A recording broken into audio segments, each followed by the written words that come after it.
छोटा ऊंची मात्रा वाले शब्द को हिंदी से इंग्लिश में कैसे लिखते हैं। तो चलिए शुरू करते हैं। जैसे हमें धुन लिखना है तो कैसे लिखेंगे।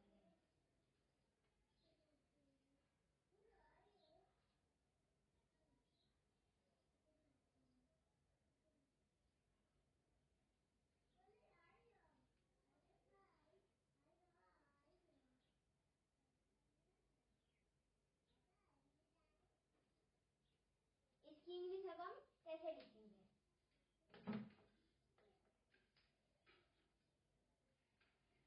ध की इंग्लिश जो होती है वो DH होती है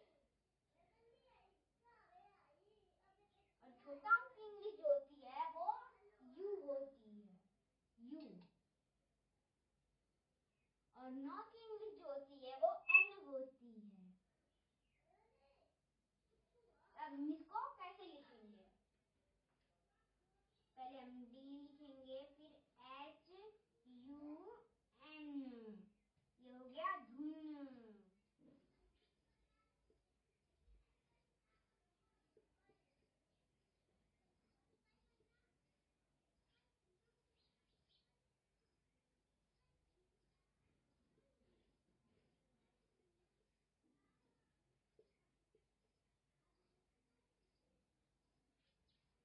च की इंग्लिश जो होती है वो CH होती है और छोटा ऊ की इंग्लिश जो होती है वो U होती है और न की इंग्लिश जो होती है वो N होती है।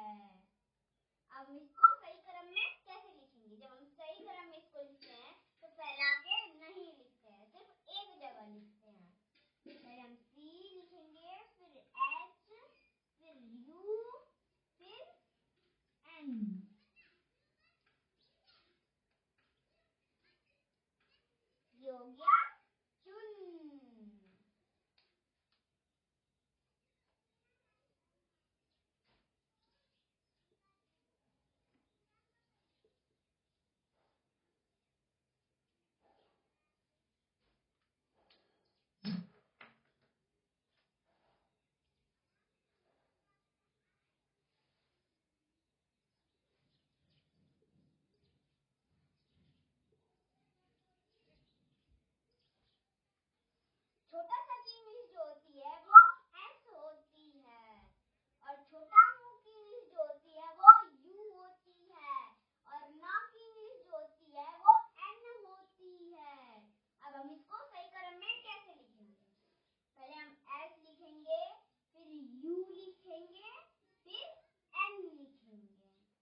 जरूर